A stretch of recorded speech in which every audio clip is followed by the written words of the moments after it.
Hello friends, आप देख रहे हो टेक सोल्यूशन और मैं हूं सुनील। आज के इस वीडियो में हम बात करने वाले विंडोज 10 लाइट के बारे में कि विंडोज 10 लाइट क्या है और इसे किसने बनाया, इसे यूज करना लीगल है या नहीं, इसके एडवांटेज और डिसएडवांटेज क्या है। तो चलिए शुरू करते हैं आज का वीडियो।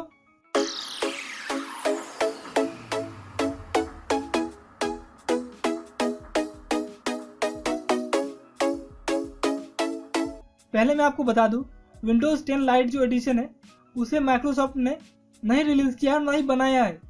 ये जस्ट आपका विंडोज 10 ही है जिसे आप और हम जैसे लोगों ने ही जस्ट फीचर्स को रिमूव करके और ऐड करके विंडोज 10 लाइट बना दिया है। जैसे कि हमारा विंडोज का ISO फाइल जो होता है उसे ही यूज करके उसमें से कुछ ऐसे फीचर्स जो कि काम के नहीं होते हैं और जो कि आपका रैम घेरता है उसे रिमूव कर दिया जाता है, और कुछ ऐसे एडिशनल फीचर्स जो कि आपके लिए यूजफुल हो सकता है तो उसे ऐड कर दिया जाता है।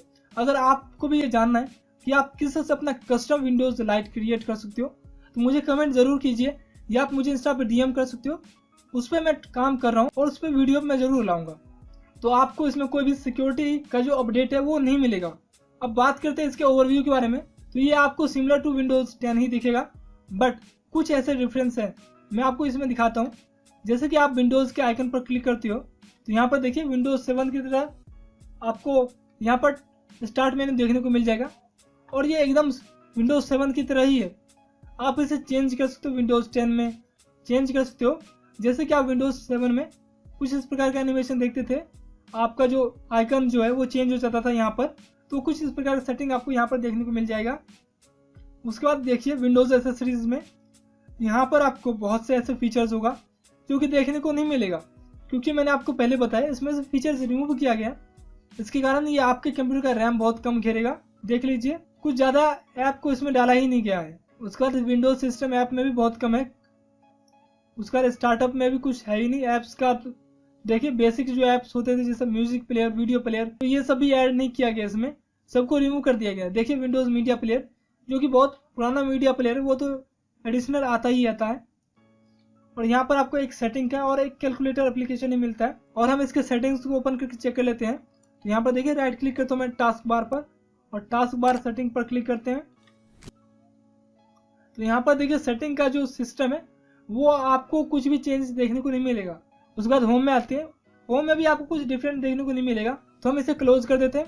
उसके बाद हम कंट्रोल पैनल को ओपन करते हैं, Windows+R, और यहाँ पर हम टाइप करते हैं कंट्रोल पैनल, और ये देखिए हमारा कंट्रोल पैनल ओपन हो चुका है। और यहाँ पर देखिए टास्क बार एंड नेविगेशन, ये तो आपको दिया ही जा रहा है। उसके साथ साथ आपको स्टार्ट मेन्यू का ऑप्शन भी इसमें ऐड कर दिया गया है। ये एडिशनल है, अगर आपको इसे विंडोज 10 में ऐड करना है तो इसके लिए मैंने एक पहले भी वीडियो बना रखा है जिसमें आप विंडोज 10 के स्टार्ट मेन्यू को विंडोज 7 में कन्वर्ट कर सकते हो, बट इसमें एडिशनल ऐड कर दिया गया है। तो जैसे मैं इस पर क्लिक करता हूँ तो यहाँ पर देखिए आपके पास बहुत ज़्यादा ही एडवांस फीचर्स यहाँ पर देखने को मिल जाएगा कि आपको स्टार्ट मेन्यू में क्या क्या ऐड करना है। जैसे कि यहाँ पर जो फीचर्स है इसमें आप वो सभी चीज़ चेंज कर सकते हो यहाँ से। उसके बाद अपीयरेंस इसमें बहुत ही इंपॉर्टेंट होने वाला है। अगर आपको विंडोज 10 की तरह अप्लाई करना है तो इसे सेलेक्ट कीजिए, अप्लाई, इस पर क्लिक कीजिए। ये आपको विंडोज 10 की तरह ही देखने को मिल जाएगा। जैसे आप किसी एप्लीकेशन को पिन करते हो, पिन टू स्टार्ट, ये यहाँ पर आ जाएगा। अगर आपको विंडोज 7 की तरह जो क्लासिकल लुक है अगर वो चाहिए तो इसे सेलेक्ट कीजिए, अप्लाई कीजिए। अभी देखिए विंडोज 7 की तरह ये एकदम हो गया, और ये आपका जो जिसने कस्टम डिज़ाइन दिया है ये उसकी तरह है। तो यहाँ पर बहुत से ऑप्शंस है जिसे आप एक्सप्लोर कर सकते हो। जैसे कि यहाँ पर विंडोज़ का स्टार्ट आइकन है, उसे आप चेंज कर सकते हो कुछ इस तरीके से, अप्लाई कीजिए, ये चेंज हो गया। तो कुछ इस तरीके से आप इसे चेंज कर सकते हो। बहुत से ऐसे यहाँ पर ऑप्शन देखने को मिल जाएगा जिसे आप इसमें यूज़ कर सकते हो। मैं इसमें अभी फुल डिटेल वीडियो नहीं बनाने वाला हूँ, तो अभी इसे बेसिक में ही क्लोज कर देते हैं। ज़्यादा कुछ खास इसमें से रिमूव भी नहीं किया गया है। उसके बाद हम इसे क्लोज करते हैं और डिस्क मैनेजमेंट को ओपन करके चेक कर लेते हैं एक बार। तो हमारा डिस्क मैनेजमेंट भी नॉर्मल ही है, कुछ ज़्यादा चेंज नहीं किया गया है। विंडोज़ के इनबिल्ट प्रोग्राम्स में एडिशनल जो प्रोग्राम होते हैं जिसे रिमूव किया जा सकता है उसे इसमें से रिमूव कर दिया गया है।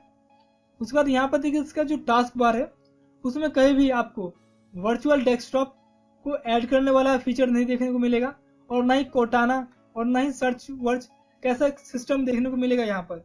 और इसमें से यहाँ पर देखिए नोटिफिकेशन सेंटर को भी रिमूव कर दिया गया, क्योंकि इससे आपको पता चल जाएगा कि उस सभी को एक एप्लीकेशन की हेल्प से ही रन किया जा रहा था विंडोज 10 में। तो ये सब है यहाँ पर। हम एक बार फाइल एक्सप्लोरर को भी ओपन करके चेक कर लेते हैं। तो ओपन करते हैं इसको। देखिए यहाँ पर क्विक एक्सेस और माइक्रोसॉफ्ट का जो क्लाउड था उसके ऑप्शन को भी यहाँ से रिमूव कर दिया गया है। हालांकि आप यहाँ पर फाइल पर क्लिक कीजिए, चेंज फोल्डर एंड सर्च पर जाकर यहाँ से क्विक वाले को ऐड कर सकते हो। इसे क्लोज कीजिए, अब इसे क्लोज कीजिए और क्लिक कीजिए, इसे ओपन कीजिए। तो ये आपका क्विक एक्सेस से ही ओपन होगा। बट वो जो ऑप्शंस थे, जो फालतू के जो ऑप्शंस थे, उसे रिमूव कर दिया गया है। और ये जो विंडोज़ है एकदम 13 GB में आपके सिस्टम में इंस्टॉल हो जाएगा। मतलब अगर आप इसे पेन ड्राइव में भी इंस्टॉल करना चाहते हो, इजीली आप इसे पेन ड्राइव में इंस्टॉल करके यूज कर सकते हो। उसके बाद यहाँ पर हम विंडोज़ के प्रॉपर्टीज में चेक करते हैं। तो यहाँ पर देखिए मैन्युफैक्चरर दिखा रहा है जिसने इसे क्रिएट किया है। उसके बाद बाकी सब कुछ सिमिलर है, एकदम आपके ओरिजिनल डेस्कटॉप की तरह ही दिखेगा। और एक मेन फीचर जो है मैं आपको बता दूं, अगर इसमें आप अपना USB कनेक्ट करके डाटा को ट्रांसफर करने की कोशिश करोगे तो वो नहीं हो पाएगा। जिसका जो मीडिया फीचर पैक है उसे भी रिमूव कर दिया गया है, तो उसके कारण आप वो डेटा ट्रांसफर नहीं कर सकते अपने कंप्यूटर से। उसके बाद अगर आप यहाँ पर डेस्कटॉप पर राइट क्लिक करते हो तो यहाँ पर देखिए ओपन कमांड विंडो हेयर, इस पर क्लिक कीजिए। तो ये जो ऑप्शन है आपको यहाँ पर देखने को मिल जाएगा। हालांकि इसे आप नॉर्मल विंडोज में भी कर सकते हो, जस्ट रजिस्ट्री में चेंज करना होता है। अगर उसमें वीडियो चाहिए तो बोलिए, मुझे कमेंट कीजिए, मैं उसमें भी वीडियो बना दूंगा। पहले से इसे रजिस्ट्री में ऐड कर दिया गया है। तो ये सभी चीज़ आप यहाँ से चेक कर सकते हो। अब हम बात करते हैं इसके डिसएडवांटेज की। इसमें जो बहुत से ऐसे फीचर्स हैं जो यूजफुल है, जिसके कारण आपका जो सिस्टम है उसे रन करना ही चाहिए, जो कि आपके लिए बहुत ही यूजफुल होना चाहिए, वो सभी को रिमूव कर दिया गया है। चाहे वो आपको मीडिया फीचर पैक हो जिससे अपना डाटा ट्रांसफर कर सकते हो, इस चीज को तो छोड़िए। और इसमें आपका जो सिक्योरिटी इशू है वो भी एक तरीके से बर्बाद हो चुका है, क्योंकि इसे किसी और बंदे ने क्रिएट किया है। तो हो सकता है उसने किसी प्रकार का बग या किसी प्रकार का ऐसा सॉफ्टवेयर इंस्टॉल कर दिया हो जिससे आपका जो डेटा है वो दूसरे के कंप्यूटर में जा रहा हो, दूसरे के सर्वर पे अपलोड हो रहा हो। तो ये एकदम रिस्की काम है। अगर आप अपना ईमेल या जीमेल का या कोई भी पासवर्ड का काम करते, इंपॉर्टेंट डॉक्यूमेंट इसके अंदर सेव करते हो, तो वो डिस्क पे बना रहता है। अब बात करते हैं इसके एडवांटेज की। तो इसके अंदर जो है बहुत से एप्लीकेशन को रिमूव किया गया है। तो इसमें जो है आपका जो बूट टाइम है वो बहुत कम होगा। और अगर आप किसी एप्लीकेशन को इंस्टॉल करते हो, जैसे किसी गेम को, एप्लीकेशन का जो है वो लोड टाइम कम हो जाएगा। बिना मतलब के जो एप्लीकेशन आपका रैम कंज्यूम करते रहते थे, तो वो कंज्यूम नहीं होगा। जस्ट वो आपका जो गेम है या जो एप्लीकेशन है वही उसे यूज करेगा, तो लोड टाइम आपका कम हो जाएगा और आपका जो यूजर एक्सपीरियंस है वो और भी अच्छा हो जाएगा। और इसका जो अगला एडवांटेज है वो है कि इसका कम साइज होना।